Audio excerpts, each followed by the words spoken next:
Hey folks, it's King from Stay Tuned Sports, and I gotta tell you, I love energy drinks. They help give me that boost that I need to finish all my work, get through game film recaps from all of Sunday's games, and they provide that pick-me-up during a very long week. What I don't love is that crash and the jitters, the gross feeling you get with most other energy drinks. And that's why I tried Dubby, and I gotta tell you, Dubby is a game changer with flavors like Dragonade, Beach and Peach, Galaxy Grenade, and my personal favorite, the Dub Sludge. You can find your favorite or just get them all. There's no jitters, there's no crash because there's no sugar in Dubby. Plus, Dubby contains Neurofactor, an all-natural ingredient derived from coffee cherries, which has been linked to enhanced brain function.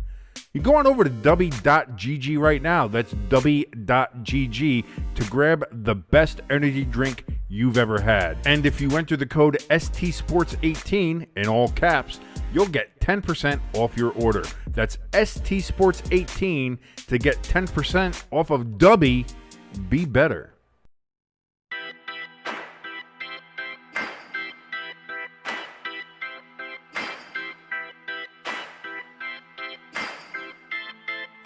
And hello there, all you stay tuners. And fuck the Eagles. I hate the Eagles. Don't get me wrong here. First quarter, keep it even. Second quarter, start running the fucking ball. Third quarter, take a power nap. Fourth quarter, oh shit, there's the rest of the game. Let's go. Fuck it, I'm a diabetic. I will root for the team that will literally give me diabetes and death. Rooting for a team from Hershey is like a Catholic rooting for Satan. It doesn't make any sense. This is Stay Tuned Sports, and it starts in 3, 2, 1. And hello there, all you Stay Tuners. Welcome back to another episode of Stay Tuned Sports. It's your good friend Jimbo here, back with our buddy King. How you doing, bud? I'll tell you what, never has the opening of the show been more accurate in a time, man. Listen, I hate the fucking Eagles. I fucking hate you guys. I hate the fucking city of Philadelphia. I hate the fans. I hate the people. I hate the city. I hate the buildings. Your buildings suck. They look like shit. Your streets are shit. You're full of heroin addicts and homeless people shitting on the street. And you're a step above Camden at best. You smell like shit. You eat horse shit when you win. You got to grease the fucking poles whenever you win something because it's been so long since you guys have actually been successful with anything. Now you got some taste of success with your baseball team and your football team. You got to grease the fucking poles up. I hate it. I hate it. I hate the whole city. I hate you fans. You're my friend, so I don't hate you, but I hate that part of you with such a fury. You have no idea. I needed to get this out there before we even start, before we even go any further. I know I got to take my medicine, and that's fine. But fuck you, fuck the Eagles, fuck Philadelphia, fuck all you Johns, fuck it all. Just fuck. Why the hatred? What did I miss something? What happened? I don't know. Did you miss it? Why you gotta be an asshole? I mean, why you gotta be an asshole? I drank a lot of Jameson that night, so I kind of forget how the game ended. I don't know how the game ended because I stopped watching it after. I fucking turned it off. I couldn't. I literally couldn't do it. As soon as we listen, being serious for a moment. Okay. The talent differential was massive. It was there. Us as Giants fans, all of us Giants fans were trying to convince ourselves that we had a chance and that we could do this.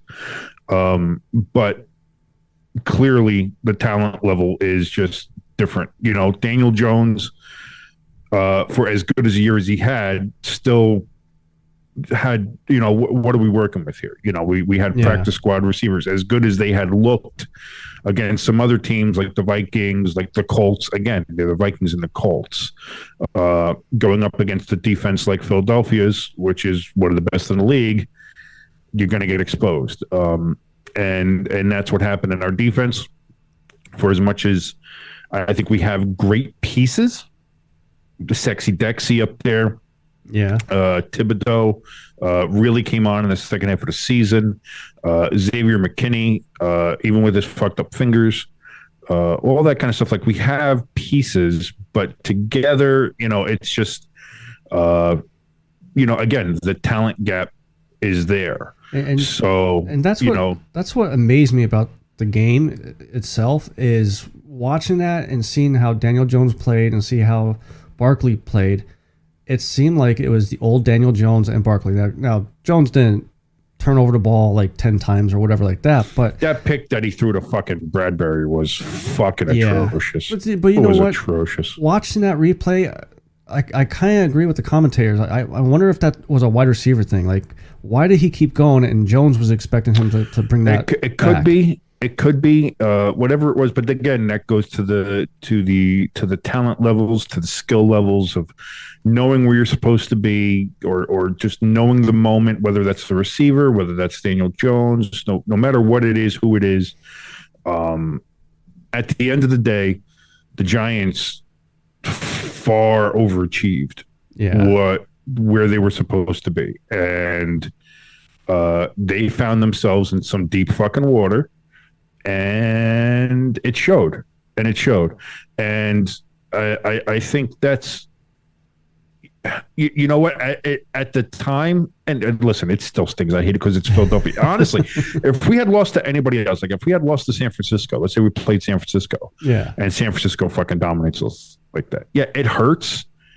And it's kind of a bit of a gut punch, but you're like, all right, it's fine.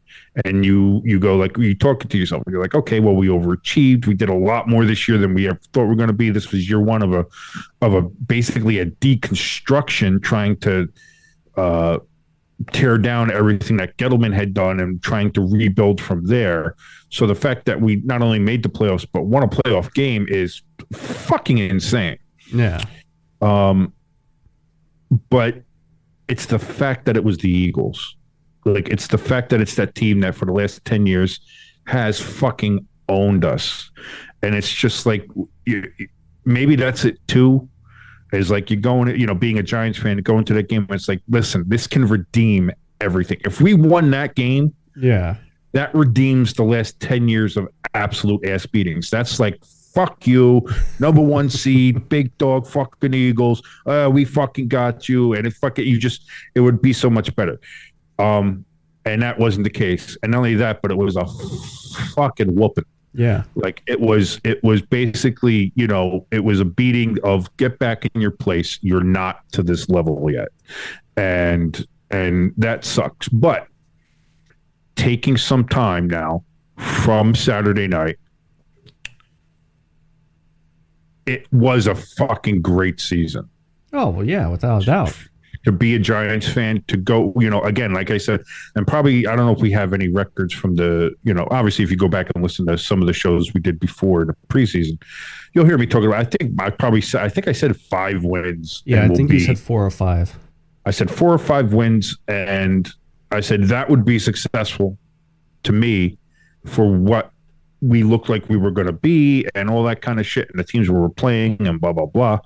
So the fact that we had a winning record, that we made the playoffs, that we beat a 13 and 4 team in the Vikings at their place, in which we should have beat them in a regular season anyway, but that's a whole different story anyway. No matter how much frauds that they are, they were still the number 3 seed.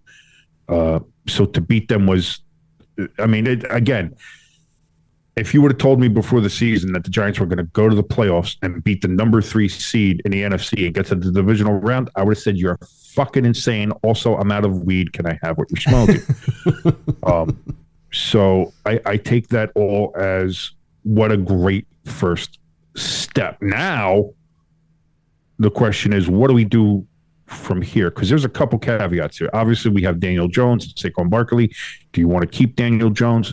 I saw a lot of people all of a sudden before the game, people were talking about how much, we got to have Daniel Jones. He's our guy.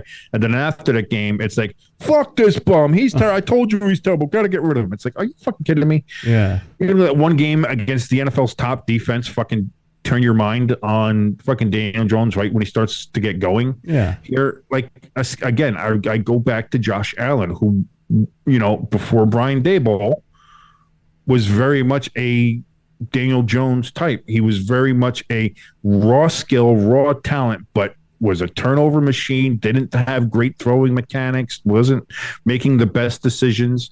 Daboll gets there. He does very well. All of a sudden, Josh Allen is a top flight QB, does all this shit. Now look what happens. Daboll leaves. Daniel Jones cuts down all his turnovers, becomes a much better quarterback, makes better decisions, all that kind of stuff. And Josh Allen had a ridiculous amount of red zone turnovers. Yeah.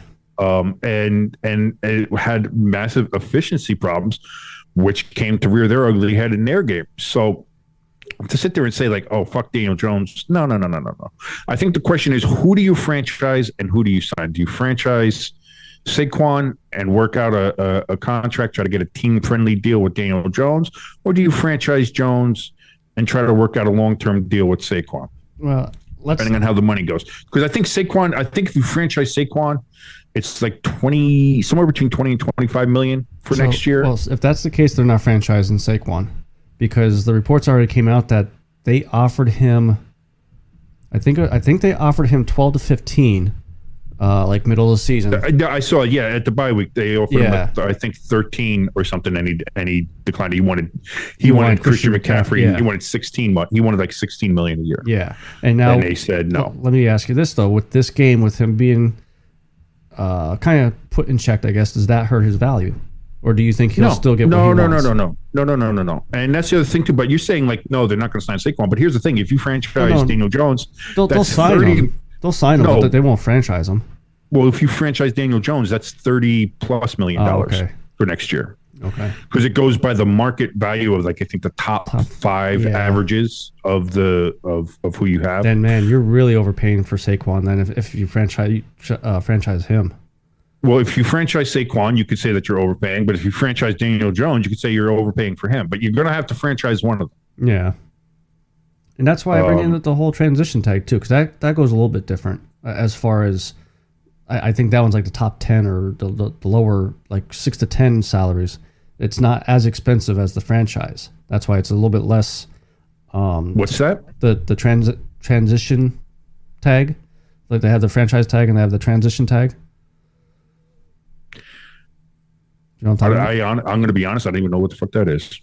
It's very rare to use the transition tag, but it's just. I don't know. That's what I mean. I've never heard it, so I don't know if they'll use it or not. I don't know if that's. I know they have they have like a franchise, and then something that's like a non-committal franchise or something like that. It's like a franchise tag where you can franchise tag somebody, but they can still get offers from other teams, and then it's almost like a restricted free agency. Yeah, like you franchise them. And then if somebody else offers them something, you can either match the offer or they have to give you like 2 firsts and some other kind of compensation or some shit like that. Okay.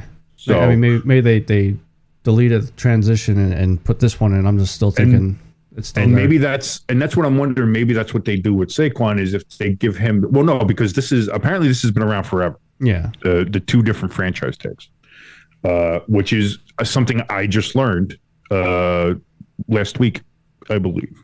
Oh, okay. When all this talk was happening, that there's an exclusive franchise tag. That's it. There's an exclusive franchise tag and a non-exclusive franchise tag. Okay.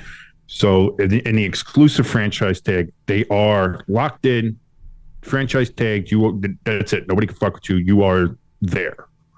And then the non-exclusive franchise tag is your tag. You're with us. But if somebody does offer you something else, something more, it turns almost into like a restricted free agency where you have the right of first refusal, and then if not, you get massive compensation for it. Oh, okay. So that could be something that they do with Saquon, because as much as I like him and he has had flashes of brilliance, is he worth that money? I don't know. Yeah. But then again, you could say the same thing about Daniel Jones. Now, if I'm Daniel Jones, I want to stay where I am. Yeah. For the simple fact of I finally have stability. I finally have a coach that fucking gets me, gets my strengths, knows how to coach me, knows how to put me in a position to succeed. And if you leave now, you go somewhere else. like I'm sure you'll look great and maybe somebody will pay you a lot of money, but will you have that same success somewhere else? Yeah. With that, like I don't know. So if I'm Daniel Jones personally, maybe you look at taking like maybe a 2 or 3 year deal, make it team friendly. You know, listen, he's still going to get paid. I think Daniel Jones is still going to get somewhere around $20 million. Yeah. And a year. I would think that's fair. I mean, most of these higher end quarterbacks now, like they're talking about Jalen Hurts getting close to 40. But see, here's the thing is if he has, you know, an agent or somebody else in his ear saying, hey, man, we got people saying they'll put $35-40 million for you, you know, what do you do? Like, I just hope that at the end he chooses to stay to get more success here, and then when his next contract comes up, cash in there, then he can go to the fucking bank. Yeah, if he continues the way he's going here. Yeah, you know, because the Giants basically called his bluff too, and was like, you know, we're not going to, you know, do the 5th year option, and then he had a career year. Yeah. So now, you know, does he have maybe some resentment for that too? I don't know. All signs go, you know, everything looking at it right now looks like Daniel Jones will be back. I think it's also looking like that Saquon will be back. However they work that out is how they worked it out. Then the next part is what other pieces do we get here to advance, you know, to progress next year? Because this is the problem. And I was talking to my father about this. I think this is also the conundrum about this year for the New York Football Giants is that having overachieved this year, you can't go backwards now. Yeah. Like you can't have a 7-9 season next year, or you know, I'm sorry, a 7-10, yeah, or an 8-9 season. I always forget about that 17th game. Yeah, it has to be a winning season. It's either a winning season or a losing season. There's no more 500. Yeah. But either way, like you can't have a losing season. You can't miss the playoffs. Like you've done this. Now the bar is set. Even though this was your first year of basically a deconstruction, even before the rebuild starts. Yeah. Now you've done this. So now the expectation going into next year is at least get to this spot. Whether that's realistic or not, I don't know, but that is where the expectations are going to be. So now what do you get in the offseason? What do you do all that? That's all stuff that we could talk about later. However, why don't we shift the conversation over to the actual winning side, the team that fucking mud stopped the fucking Giants. I'm sorry, you cut out there for a second. What did you say? Dude, the fucking Eagles are a fucking wagon, dude. I hate them. I hate them to death. And I'm going to be rooting against them like hell. But they are a fucking wagon. I'll tell you what. You know, I think me and you kind of both agreed. You said the Giants are good, or have a hard time against the first 15 scripted plays of a team, and what could they do after that? And I said the same thing. The first 2 drives will tell me if this team is back to clicking, or is it still not where it was. And even after the first 2 drives, me being a typical Eagles fan, I'm like, okay, we're up 14-0. Maybe the pressure is going to get put on the Giants now to, you know, run after us. And I was still not convinced yet that we would blow you guys out. I didn't expect this to happen. Like, you know, obviously I'm happy we won, but I was really hoping it would have been a game, like a 3-4 point game. Don't get me wrong, I was screaming everything, but the Lennon, the dog, he didn't know what to do. Every time I yelled for a touchdown, he came over to tackle me like, "Ooh, treat!" And I'm like, "Get the fuck away from me!" Well, at least he could tackle you, unlike the fucking Giants and your fucking tight end who couldn't fucking tackle for shit. Fucking just, dude, it was so unbelievable. And like I said, there was a massive talent gap. Yeah. And the Giants have been able to kind of hide it and do things all year. But we saw in that first game where the Eagles blew the Giants out. And, you know, my excuse the whole time was, well, all our receivers were hurt. And that's when we had just got some of our practice squad, you know, like Hodgins was just on the team. We just brought him up from practice squad. And, you know, half our offensive line was out, or our defensive line was out, and Xavier McKinney was out, and all that other stuff. I was trying to convince myself, like, hey, now we got everybody on the defense. We've had weeks for our offense to kind of click with our receivers and Daniel Jones. I was like, we got a shot here. Our offensive line was performing a lot better. Evan Neal got much better as the year went on. Yeah. I was like, oh, you as a fan, you try to convince yourself. And then you watch that game, and then it just becomes abundantly apparent that, nope, there is just still a talent gap there. And the Eagles. But see, here's the thing. 3 years ago, the Eagles were in the same position as the Giants. And that's, I know, we said we'll talk down the road about free agents, stuff like that. That's where I hope the Giants don't do and say, hey, this tail end of the season, we had wide receivers start to show up. We're good at the wide receiver position. No. I think you need one or two more good receivers. And I've heard some rumors. of who the Giants might be targeting in the offseason, which would be nice if we get them. No, he's done. I mean, that's something he's going to go find somewhere. But no, there's somebody else. Apparently, I heard. Again, it's just scuttlebutt. It's just rumors floating around there in the ether. But if that name turns out to be somebody the Giants get in the offseason, depending on again how contracts work out and how teams do things, obviously, because I think this person's going to have 1 year left on their rookie contract. Okay. And so with everybody else that this team is going to need to pay, maybe he doesn't get paid. Maybe he goes on the market. Maybe there's a trade. Maybe. So I think I think the Giants are going to look to do that. They're going to have a lot of cap space. As they start to get out from under Gettleman's fucking insanity.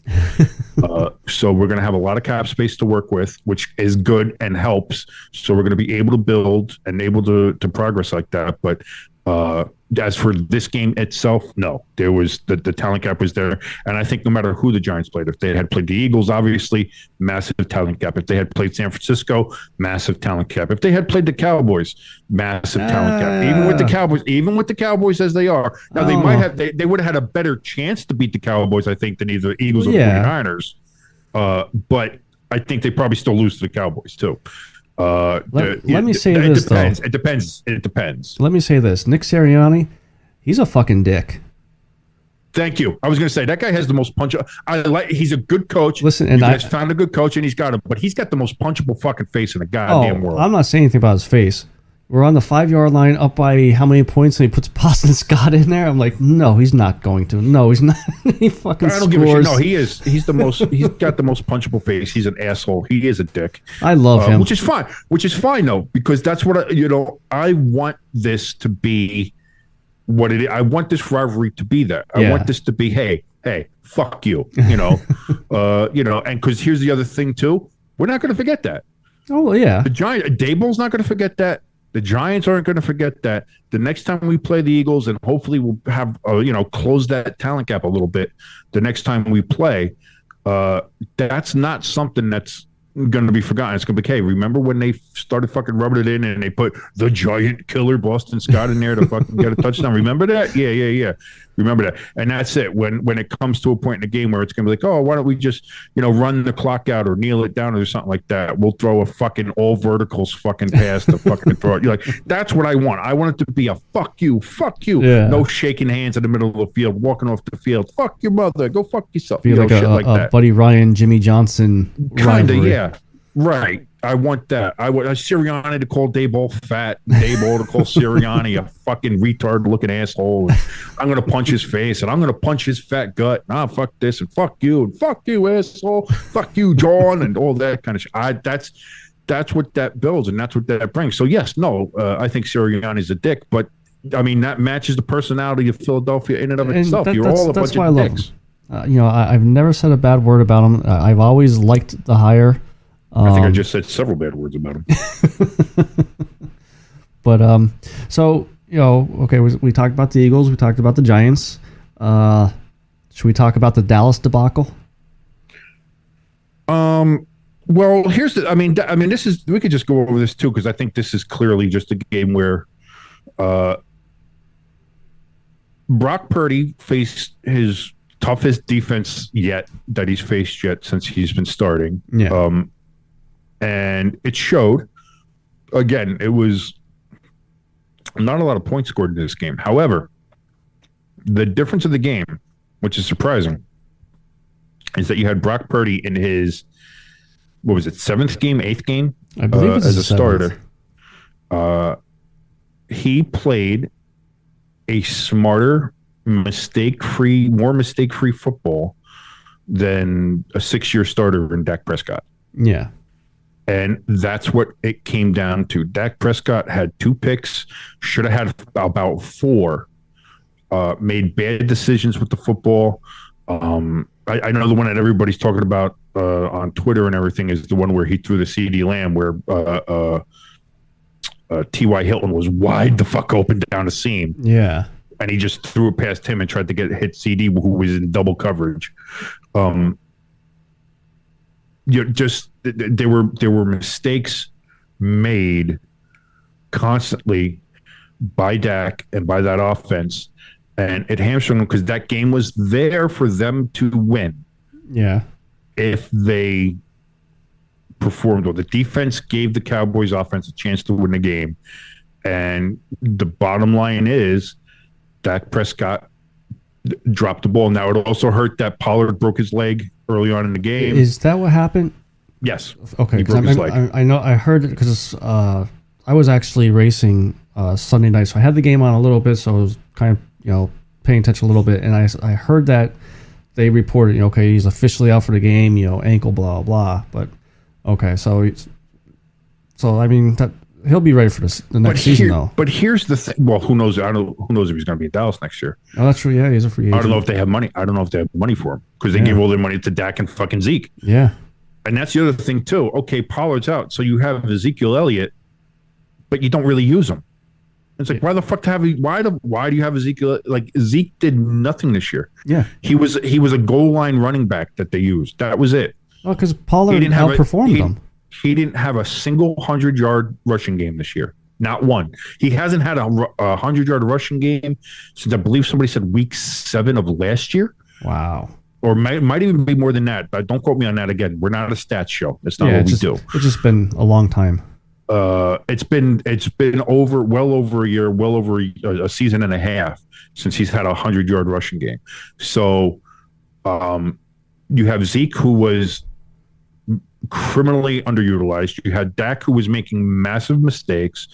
And you had the defense who held the 49ers and that prolific offense very well pretty much the whole game and gave their offense a chance to win. And at the end of the day, I'm sorry, it comes down to Dak, and he dropped the ball. Oh, yeah. And I think this is the point a lot of people are making right now is, listen, this is Dak. This is who he is, and this is where you go now. This isn't a case of where he'll get better. This isn't a case of, well, next season and he won't make the same mistakes and he won't do. No, unfortunately, this is who your quarterback is. Yeah. So now if you're Dallas, you have to start looking at and making the decisions of, is this who we want as our quarterback, or are we going to try to move on or find somebody else? And that's going to be hard to do because of the contract, I believe. Yeah, no, it's a massive contract. Again, that's I think that was a mistake by Jerry. Yeah. And now you also have the case of, listen, is Mike McCarthy the right guy? Because again, he made some really bad time management decisions again in his game, and that fucking follows him back to Green Bay. Was his time management decisions. So Dallas was a mess, and even as a mess, they were still in it to win that game. That defense of theirs is fucking impressive. Yeah. And I think who's their defensive coordinator? Is that Kellen Moore? Cowboys offense coordinator is Kellen Moore. Defense. Who's their defensive? Defense is Dan Quinn. Dan Quinn. That's what I want to go. He's getting a head coaching job. And that's something else I saw from some Cowboys fans saying Cowboys should do everything in their power. Let Kellen Moore, fire him, do whatever you got to do. Just get rid of him and overpay Dan Quinn to not take a head coaching job. Keep him in Dallas. But that's not going to happen. And that's not going to happen. And then it depends too. Like if Jerry's got to look at, does he want to keep Mike McCarthy? Does he fire Mike McCarthy and try to get Sean Payton there? Sean Payton has made no bones about that. He loves Dallas, loves Jerry Jones, loves the Cowboys job, would love to have that job. Yeah. When he was working there with Bill Parcells, he wanted, that's something he wanted. So we'll see. Like I said. Or do you do kill a bird with two stones and fire McCarthy and hire Dan Quinn as the head coach? He'll still be overlooking the defense. I don't know if Jerry will do that. Yeah. I don't know if that's big enough for Jerry. So, but Jerry also has a history of holding on to coaches too long anyway. Yeah. So he might hold on to Mike McCarthy. Let me ask you this too, because I know you've been kind of critical of Sean McDermott with this last game. Who would you fire first, McCarthy or McDermott? Well, McCarthy. Okay. McCarthy in a heartbeat. McCarthy's just, I don't know if the game's passed him by. Again, he makes some odd decisions at times. Yeah. He's always seemed to make weird time management decisions. I've been critical of McDermott just in the fact of not for anything specifically, but does it seem like Buffalo's reached a ceiling to you? I don't think so. I just think they had a bad week. Because I'll tell you what, this is now 2 years in a row. They're out in the divisional round when they're Super Bowl favorites. They lost in the AFC Championship game against the Chiefs in the 2020 COVID year. Yeah. So, and now obviously there's talent fighting on the sidelines. Diggs is, he's leaving the locker room before the coaches even get there. Yeah. He's like, fuck this and all this stuff, That I wouldn't read too much into. That's just a competitor showing his emotions. But there's been again, Buffalo was a favorite. Yeah. All year. They were considered to be the team. It was them, who's going to beat the Bills? Who's going to beat the Bills? And then they beat Kansas City, and they're running along. They're chugging along. It's okay, they had a couple hiccups during the year, but overall, I was okay. No, I mean, Buffalo seemed like Buffalo. Buffalo seemed like the team. Yeah. And again, then you get to the playoffs. They struggle against Miami and their third string quarterback, in which I think if McDaniels, if Mike McDaniels knows how to get a play in before the play clock expires, and if he doesn't ask for his third string quarterback to fucking make incredible throws that I wouldn't ask a rookie to do, the Dolphins might win that game. In which case, then you're talking about the Bills are out in a wild card round. So that game was closer than it ever should have been, and could have gone really bad for the Bills. Then you have the Bills playing at home in their environment in a snow globe with all of that going on, and they get utterly dominated and outperformed by the Cincinnati Bengals to the point where that game was never in doubt at all. That Bengals defense locked them down. Joe Burrow is a fucking dog. He is legitimately maybe the coolest fucking guy in the NFL. I know, the rule of thumb is you can't really judge a quarterback till their fourth, fifth year. I think you could agree. Burrow is the dude. Joe Burrow, listen, and you can argue that Joe Burrow is the best quarterback right now in the NFL. And I know people will say, "Fuck that, it's Mahomes," and that's a great argument to make. No, absolutely, Mahomes is. I got Mahomes number two. Argument. Yeah. To say Mahomes is not in that argument. To say he's the best quarterback in the league is a dumb one to make. Yeah, no. Mahomes he's probably going to be the MVP this year, and the stats bear it out. Listen, numbers don't lie. Yeah. That's the bottom line with anything. The numbers don't lie, and Mahomes has the numbers. But man, is fucking Joe Burrow the guy, though. That motherfucker is just, he's cool as shit. He's as composed as you can want. Some people come off as cocky. I liked his response to that, because somebody had asked him, do you think it might rub people the wrong way if you come off as cocky and you come off as, almost arrogant and stuff like that? He's It's not cocky. It's confidence when you've prepared. When you prepare, you're confident. And I mean, that was such a great answer to that kind of question of like, he's not going out there thinking I'm going to win or I'm this great because I am just this great. Yeah. He goes out there and kind of has that look and swagger about him because he's done the work. He's watched the film. He's done the practices. He's read all the plays and done all the studying, and he's done all that. He has prepared himself for each game that he plays in to be the absolute best in the game that he plays in. Yeah. And at the end of the day, when you do that and you're like, I've done all this work, I've got this, I think that can easily be seen as being cocky or like surefire about it. But he puts in the work to do it. And I think that's the difference. So I thought that was a great answer from him. I liked his answer about the neutral site championship game. Well, they've all been saying that now, hey, get your refunds, you know. So, but and that's great. But now here's the thing. Now you have this AFC Championship game rematch. You have the Bengals, who have beaten the Chiefs 3 straight times, including last year's AFC Championship matchup. Mahomes has got a high ankle sprain. He suffered that early in the first quarter against the Jaguars, who, by the way, Jaguars fucking game. Yeah. A lot more game than the fucking Giants were, that's for sure. But they were hanging in there right to the end against the Chiefs. Good job for them. Good job. Again, there's another team that as they build and they do stuff, and that's what I mean. I think those are your 2 leaders for Coach of the Year is Daboll and Dougie Peterson. And I can't be like, if Doug wins, you're going to have to try really hard to be upset that Doug Peterson won. Yeah. You know what I mean? Like, I think either one of them deserve it. If not both of them, hey, split the fucking award, let them share it. I don't care.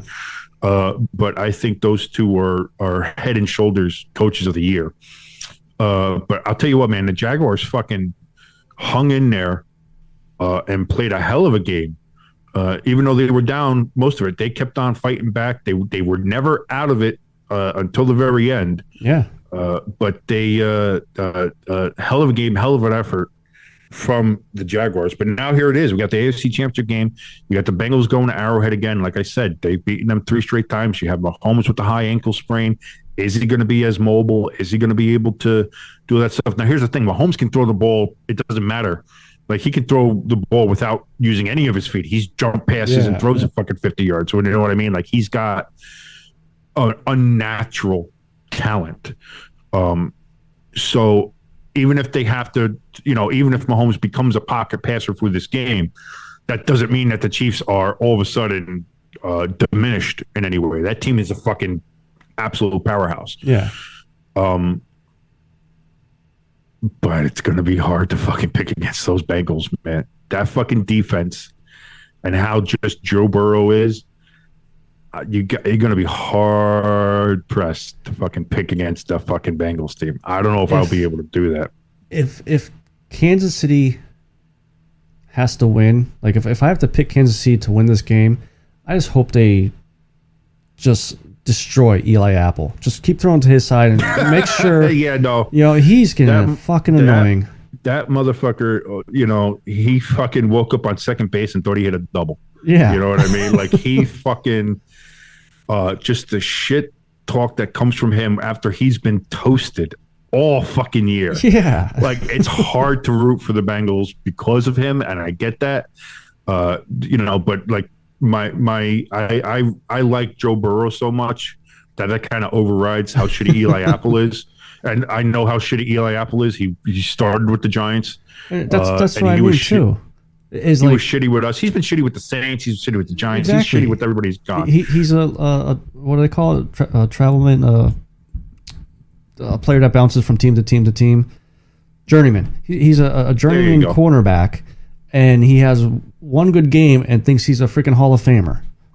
And he doesn't even really have a good game. It was like there were so many other things that were going on there. Like he was not. Yeah. Like, and he's acting like I shut him down. I'm a shut down corner. It's like, Eli, just look back to the fucking Ravens game where you got fucking smoked on that touchdown, and you got smoked on basically every play. Let's go back to the regular season and watch you just getting turned into toast. The only person that can comparatively get as toasted as you this year was fucking Jalen Ramsey, who was another one who never shuts his fucking mouth, but got toasted to hell this year.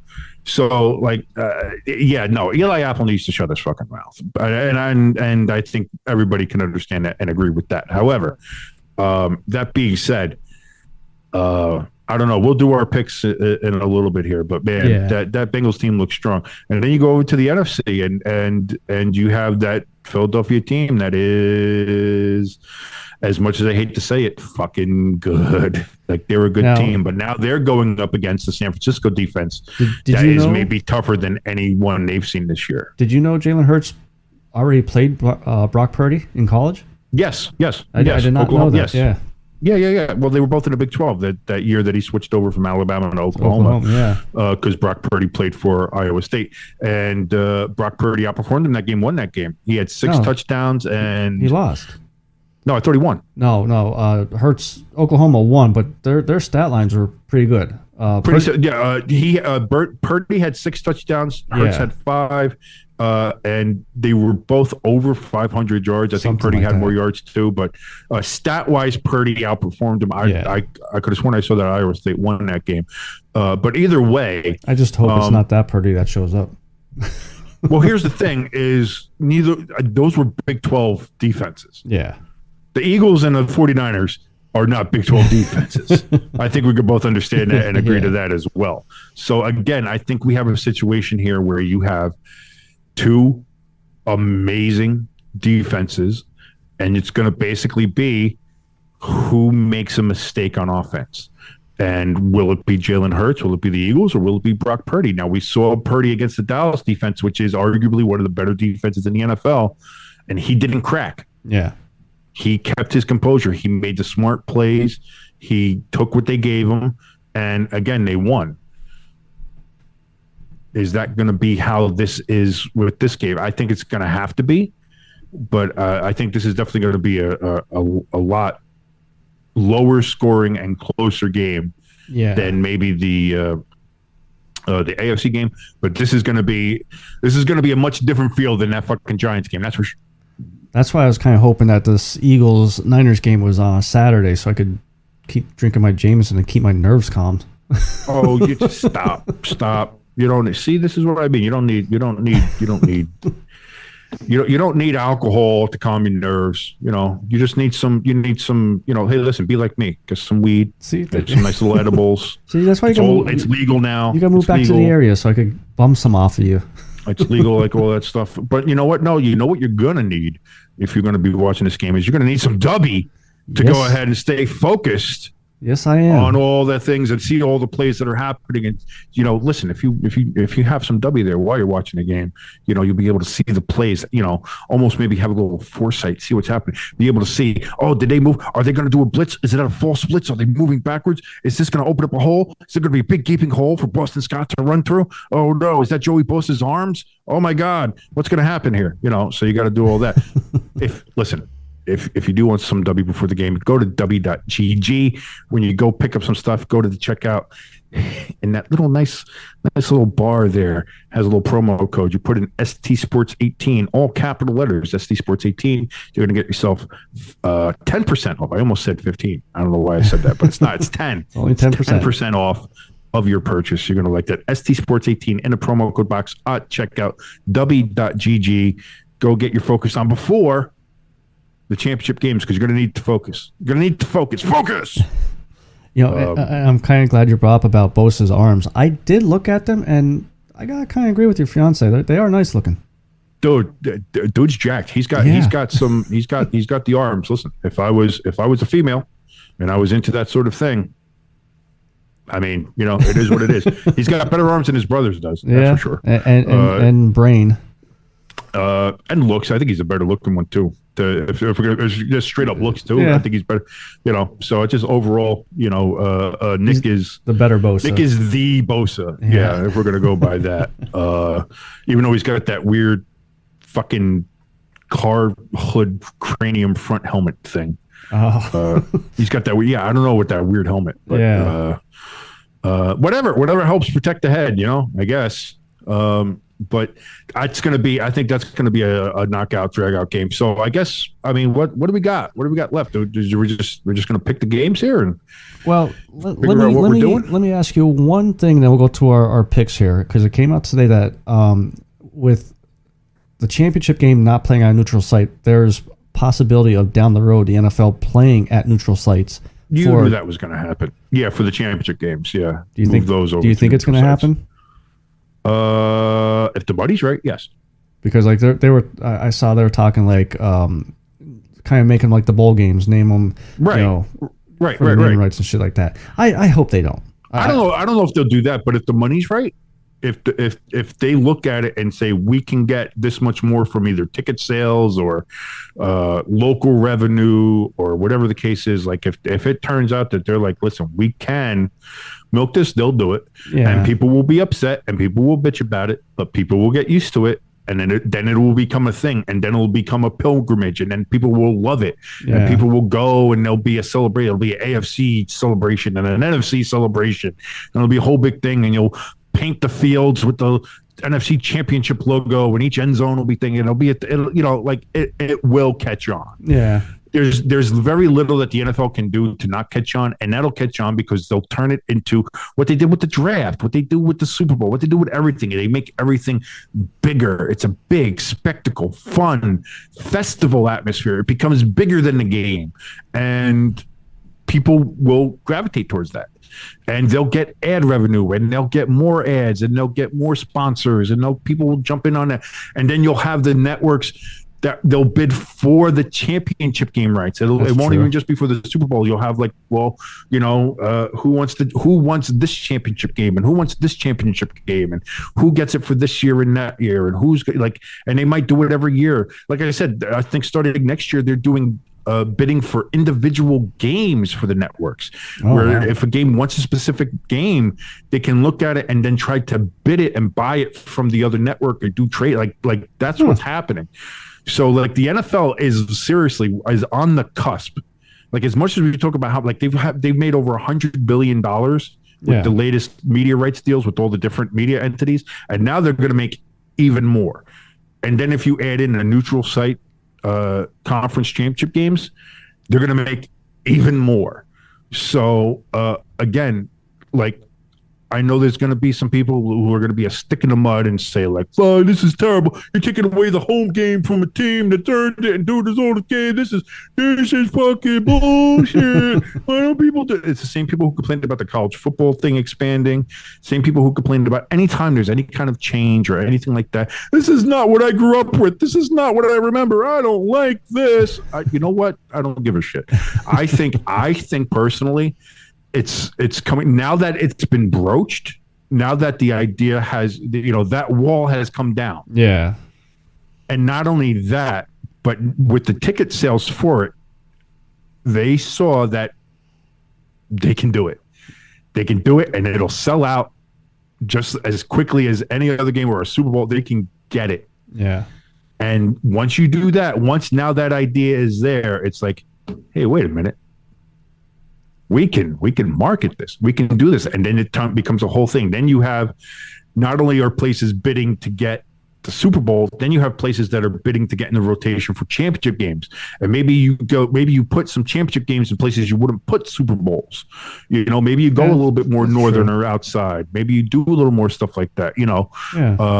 Something of that nature. So I mean, there's a lot to cover. There's a lot to go down. But I think, honestly, within the next 5 years, that's probably going to end up being what happens. And I'm excited for it. I'm excited to see how it goes down.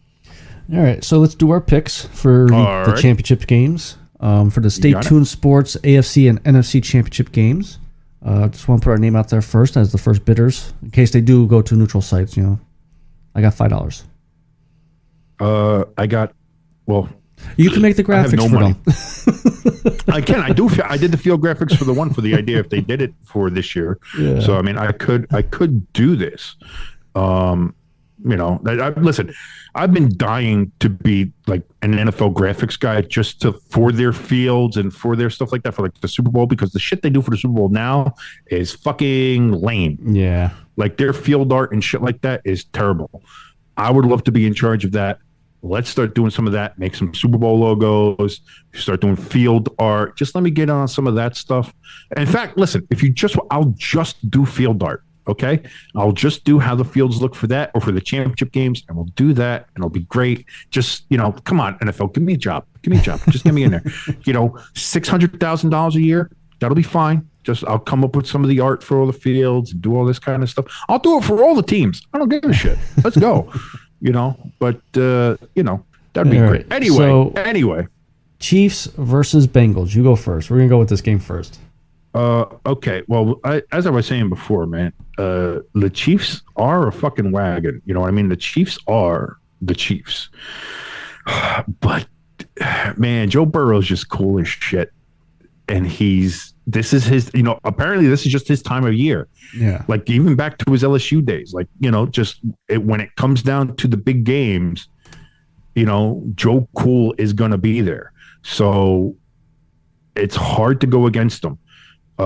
Again, this is his third year. Yeah, third year in it, because the first year he got hurt. Yeah. His second year he went to the Super Bowl. And now this year he has a chance to go to the Super Bowl again. Like he's got 2 out of his 3 years he's been to at least the AFC Championship game and has a chance to maybe go to the Super Bowl again. Currently, on FanDuel Sportsbook right now, the Bengals are favored by 1 point. Wow. It's basically a pick 'em anyway, but the Bengals, that line shifted. I believe it started at 2.5 for the Chiefs, and then it's shifted as the week has gone on to now the Bengals favored by 1 at Arrowhead. Personally, I got to say, just everything with that Bengals defense, with Joe Burrow and his offensive weapons that he has there. Mixon can run the ball very effectively, very efficiently. Jamar Chase, T. Higgins, I can't go against Joe Burrow. I can't. I don't get me wrong. Mahomes is great, and granted, Kansas City can win this game just as easy as well. But if you're asking me, if I was a betting man, which I'm not because I don't have any money, as I just mentioned, but if I was a betting man, I'd put the money on the Bengals to win. I got to go with the Bengals, and I think that's what I'm going to do. Bengals to win. All right. I'm going with Kansas City. Okay. Again, I mean, we both agree, like, the Bengals are just a very tough team with all that talent on both sides of the ball. I'm going to kind of play like the numbers games here. They're on a 10 or 11 game win streak or whatever. And streaks end at some point. And I just have a feeling that this might be it, because there's also rumors out there that if Kansas City wins the Super Bowl this year, Andy Reid is going to walk off into the sunset. And rightfully so. I mean, what else is there for him to fucking do? And I think Patrick Mahomes and that team may have a inkling into that, so they might play a little harder, like, for the big man. So I'm going with the Chiefs over the Bengals, and I mean, 2-3 point game. I'm expecting a 2-3 point difference in this game, whether it's 45 points or 10 points, but it's gonna be a close game. It'll be close, but I don't think the Bengals are going to cooperate. They're going to be like, "Oh, that's a shame. Sorry to hear about Andy Reid retiring, but we're going to send him a little early." We heard he's going to retire. We're going to send him to his retirement. Yeah. So, but I'll tell you what, man. A hell of a fucking career by Andy Reid. I mean, like, seriously. Maybe a Hall of Fame NFL coach, first of all. No question about it. Yeah. Went to 5 NFC championship games. Has now been to 5 AFC championship games straight with the Chiefs. Hard to argue with that. And the guy is he's just such a creative football mind, and just the most likable guy in the world too. And he loves cheeseburgers. You gotta love a guy that loves a good cheeseburger. Who doesn't like a fucking cheeseburger? Yeah, man? But you got some people out there like sloppy McDonald's. Well, they're the best burgers out there. No, you gotta get good, like, diner type cheeseburger. Dude, I love Five Guys burgers, but Oh, yeah. I'm not mortgaging a fucking house to get them anymore. Fuck that shit. Yeah. It costs $18 to get a fucking burger. Suck my ass. Yeah, I go like twice a year now. I don't even go to that. Well, again, I don't have any money. So, okay. So now let's go to the NFC Championship game. Going to be held down there at Broad Street, next to Xfinity Live. Yeah, woo! At the link, San Francisco 49ers at the Philadelphia Eagles. This is the early game. We kind of did these in backwards order here. This is the early game. This is the 3:00 game. San Francisco 49ers at the Philadelphia Eagles. Hey, Jimbo, we know what you're going to do, so why don't you just go first and we'll get that out of the way. I'm going with San Fran. Yeah, right. Suck my ass. No, I mean, I want Philly to win, and I think there's only really one way that 49ers offense will beat us is George Kittle. I think we could keep Debo and McCaffrey in check, but like I've been saying all year, we get killed over the middle, and that's where Kittle likes to go. That's the same with the Chiefs and Kelsey. Those fucking tight end safety valves are murder, and they almost always never seem to be covered. Yeah, and they're always open. If our front line, if our front four can get pressure on Purdy without the blitz, and our guys could do their best to stay in that middle there, then I think we'll be okay. But if we got to use some blitzers to get pressure on Purdy, Kittle's going to have a monster day. But I just think we have too much talent on both sides of the ball, and I'm going with Philly. If there's any team that can shut down Jalen Hurts in that offense, it's the San Francisco 49ers. That defense has been a great defense all year. That front they have is amazing, obviously, by Big Arms Bosa leading the way. And the offense hasn't skipped a beat with Purdy. Now, again, he's going up against another tough defense. But as we saw last week at Dallas, he faced a tough defense and didn't make the mistakes. He never made the critical mistakes. He never made a bad decision with the ball. He protected the ball. He protected where San Francisco was on the field. If something was there, he took it. If it wasn't, fine. Let's punt the ball and put it in the hands of our defense. Smart football, good football from the rookie, who sometimes you might feel like he wants to do something or he wants to prove something. He in that game showed that, like in other games where he slings it and throws it around and has shown, amazing talent this year so far. That game he showed amazing intelligence against Dallas defense. And now he's up against the Eagles defense. It's very similar. Tough defense, hard defense. Going to be hard to score points against them. But it's going to be hard for Philly to score points too. I think as talented as their offense is, this is going to be maybe the toughest defense that the Eagles offense has faced all year. Yeah. So this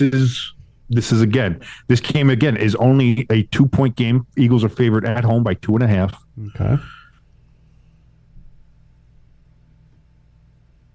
I'm going to go with the feel-good story of the year in Brock Purdy. I'm going with the San Francisco 49ers to go into South Philadelphia, piss off everybody. There's going to be storefronts broken. There's going to be things on fire. Nobody's going to be eating horse shit because you didn't win, but I'm sure there's going to be horse shit thrown at somebody. Who knows?